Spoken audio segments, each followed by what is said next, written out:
এবছর শীতে যারা ভাবছেন নাকি 1 জানুয়ারি বা 25 ডিসেম্বর এই ব্যান্ডেল চার্চে আসবেন, তাদের এখানে দেখার জায়গা প্রচুর আছে।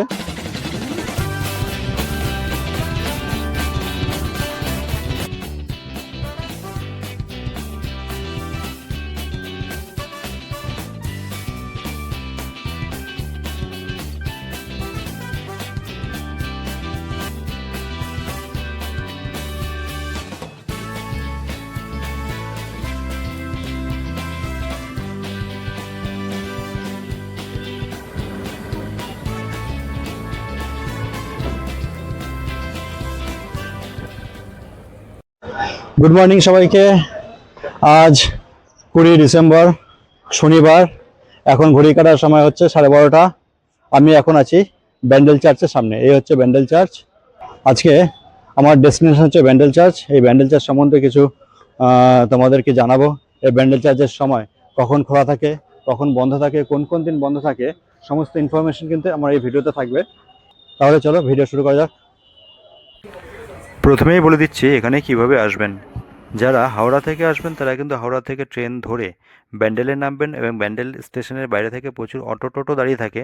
এখান থেকে মাত্র 20 টাকার বিনিময়ে কিন্তু আপনি এখানে চলে আসতে পারবেন। আর যারা শিয়ালদা হয়ে আসবেন তারা কিন্তু এখানে দুভাবে আসতে পারেন। প্রথমত আপনারা শিয়ালদা থেকে ডাইরেক্ট ব্যান্ডেল হয়ে ওখানে আসতে পারেন। এছাড়া আপনারা নৈহাটি হয়েও আসতে পারেন। নৈহাটি হয়ে আসতে গেলে আপনাকে নৈহাটি নেমে আপনাকে লঞ্চ পার করে চলে আসতে হবে চুঁচুড়া ফেরিঘাট। চুঁচুড়া ফেরিঘাটের সামনে এরকম অনেক অটো টোটো দাঁড়িয়ে থাকে। আপনারা সেই অটো টোটো করে আপনারা কিন্তু এখানে 20 টাকার বিনিময়ে এই ব্যান্ডেল চার্চে চলে আসতে পারবেন। তাহলে সব রকম রাস্তায় বলে দিলাম, আপনাদের যেটা সুবিধা সেটা করে আসতে পারেন। একদম ব্যান্ডেল চার্চের সামনে থেকে কিন্তু এরকম টোটো অটো যাচ্ছে। ব্যান্ডেল স্টেশনে নেমে আপনারা ওখান থেকে টোটো অটো সব পেয়ে যাবেন। এই ব্যান্ডেল চার্চের ভেতরে ঢোকার জন্য কিন্তু কোনো প্রবেশ মূল্য নেই। এই চার্চ কিন্তু একদম ফ্রি, এই যে কোনো প্রবেশ মূল্য নেই। এবং এই ব্যান্ডেল চার্চের সময়, এখানকার দর্শনের সময় হচ্ছে, গির্জা দর্শনের সময় হচ্ছে সকাল 8টা থেকে বিকাল 4:30 পর্যন্ত। আর এখানে হচ্ছে 25 ডিসেম্বরের জন্য ব্যান্ডেল চার্চ খুব সুন্দর করে সাজানো হচ্ছে। ঠিক আছে, জাস্ট বাইরেটাই সাজানো হচ্ছে, এই একদম গেটের কাছে এখানটায় একটা প্যান্ডেল করে 25 ডিসেম্বরের জন্য সাজানো হচ্ছে। আর গেটের ডান দিকে রয়েছে কিন্তু এরকম মোমবাতির দোকান, প্রচুর মোমবাতির দোকান রয়েছে এই পাশটায়। এই যে এখান থেকে মোমবাতি কিনে আপনারা ভেতরে নিয়ে যেতে পারেন, মোমবাতি জ্বালাতে পারবেন। এই হচ্ছে মোমবাতির দোকান, প্রচুর সাইডে মোমবাতির দোকান রয়েছে এখানে। এই যে সামনেই রয়েছে হচ্ছে গেট, এই গেট দিয়ে সবাইকে প্রবেশ করতে হবে। আমিও যাবো এই গেট দিয়েই।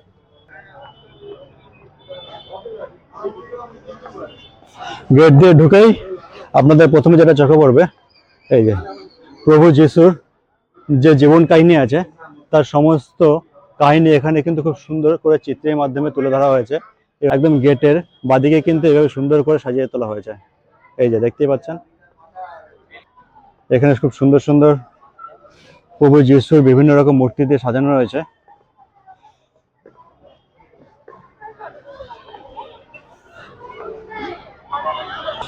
আজ যেহেতু শনিবার, ছুটির দিন, আজকে কিন্তু প্রচুর মানুষের ভিড় রয়েছে এখানে। এখানে বিভিন্ন মডেল দিয়ে সাজানো রয়েছে যিশুর পুরো জীবন কাহিনী।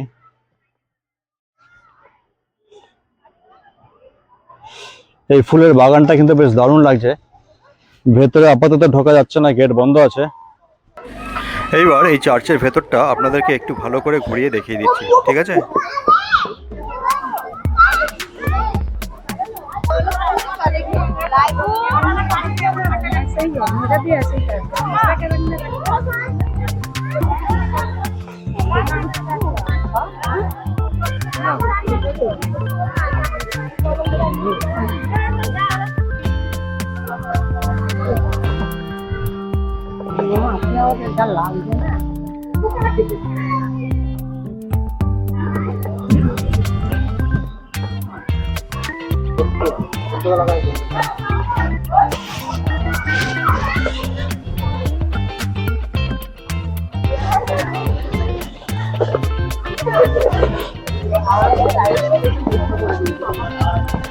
এখানে কিন্তু মোমবাতি জ্বালাবার জন্য জায়গা করা হয়েছে। যারা এখানে প্রার্থনা করবেন মাতা মেরির সামনে, এখানে মোমবাতি জ্বালাবার জন্য জায়গা করে দিয়েছে। এখানে মোমবাতি জ্বালিয়ে তাদের প্রার্থনা করতে পারে। এখানে এই যে পাশে যে কাঁচ দিয়ে ঘেরা যে ঘরটি দেখতে পাচ্ছেন, এখানটায় কিন্তু একটি পর্তুগিজ জাহাজের মাস্তুল রাখা আছে। সেই মাস্তুলের ইতিহাস এখানে খুব সুন্দরভাবে বর্ণনা করা আছে, যেটা হচ্ছে 1655 খ্রিস্টাব্দে গ্রীষ্মের সময় হঠাৎ করে একটি পর্তুগিজ জাহাজ খুব ঝড়ের মধ্যে পড়ে যায়। তখন এই জাহাজের যিনি ক্যাপ্টেন ছিলেন তিনি ভগবানের কাছে প্রার্থনা জানায়, তার এই জাহাজ যদি এই ঝড়ের থেকে রক্ষা পায় তাহলে এর আশেপাশে উনি প্রথম যে গির্জা দেখতে পাবেন সেই গির্জায় কিন্তু তার এই জাহাজের একটি স্মৃতি রেখে যাবেন। সে স্মৃতি হিসাবে কিন্তু তিনি জাহাজের একটি 70 ফুটের একটি মাস্তুল এই গির্জার সামনে রেখে যান।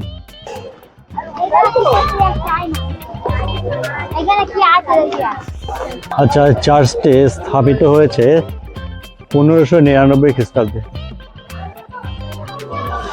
এখানে একটি বিজ্ঞপ্তি দেওয়া আছে, ভেতরে যেখানে প্রার্থনার ঘর আছে সেখানে কিন্তু মোবাইল ফোন নিয়ে যাওয়া বারণ। এখন ভেতরে আমি যাব।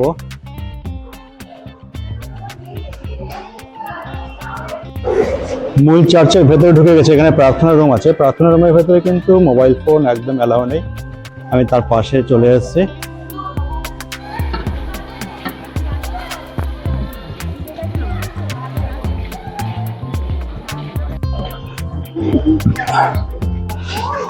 আস্তে আস্তে মূল চার্চের উপরে উঠছে, ঠিক আছে, একদম টপে যাচ্ছে, উপর থেকে দেখাচ্ছে।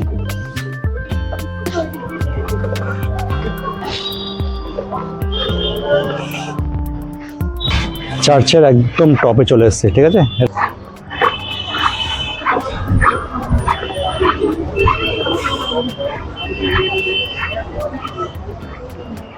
উপরে এক জায়গায় প্রার্থনার জন্য জায়গা ছিল, সেখানটায় মোবাইল ফোন অফ ছিল বলে দেখাতে পারলাম না। আমাদের পুরো রাউন্ড দেওয়া হয়ে গেল, এক চক্কর কাটা হয়ে গেল। এবার আস্তে আস্তে নিচে নামছে। এবছর শীতে যারা ভাবছেন নাকি 1 জানুয়ারি বা 25 ডিসেম্বর এই ব্যান্ডেল চার্চে আসবেন, তাদের জন্য কিন্তু একটি বিশেষ ঘোষণা। সেটা হচ্ছে 25শে ডিসেম্বর এবং 1 জানুয়ারি এই দুদিন কিন্তু ব্যান্ডেল চার্চ বন্ধ থাকে। আপনারা আসলে ভেতরে ঢুকতে পারবেন না, বাইরে থেকে দেখে চলে যেতে হবে। তবে এই ব্যান্ডেলে আসলে কিন্তু এখানে ঘোরার জায়গা প্রচুর আছে। এখানে ব্যান্ডেল চার্চের সঙ্গে ইমামবাড়া আছে, হচ্ছে হংসেশ্বরী মন্দির আছে, লাহিড়া বাবার আশ্রম, এখানে দেখার জায়গা প্রচুর আছে। বাইরে এক অটোওয়ালাকে জিজ্ঞাসা করলাম, এটা হচ্ছে প্যাকেজে ঘোরায়, যদি আপনারা একটি অটো রিজার্ভ করে নেন তাহলে 1100 টাকার মতো পড়ে। 1100 টাকা এখানে 6টা স্পট আছে, 6টা স্পট আপনাদেরকে ঘুরিয়ে দেখাবে। তাহলে দর্শক বন্ধুরা, এই ছিল আজকে ব্যান্ডেল চার্চের সম্পূর্ণ ভিডিও। কেমন লাগলো একটু কমেন্ট করে জানিয়ে দিন, আর ভালো লাগলে বন্ধুদেরকে অবশ্যই শেয়ার করে দেবেন। এরকম নতুন নতুন ভিডিও পেতে হলে আমার চ্যানেলটিকে একবার সাবস্ক্রাইব করে দেবেন। তাহলে আবার আসবো অন্য একটি ভিডিওতে। ততদিন ভালো থাকবেন, সুস্থ থাকবেন। Thank you.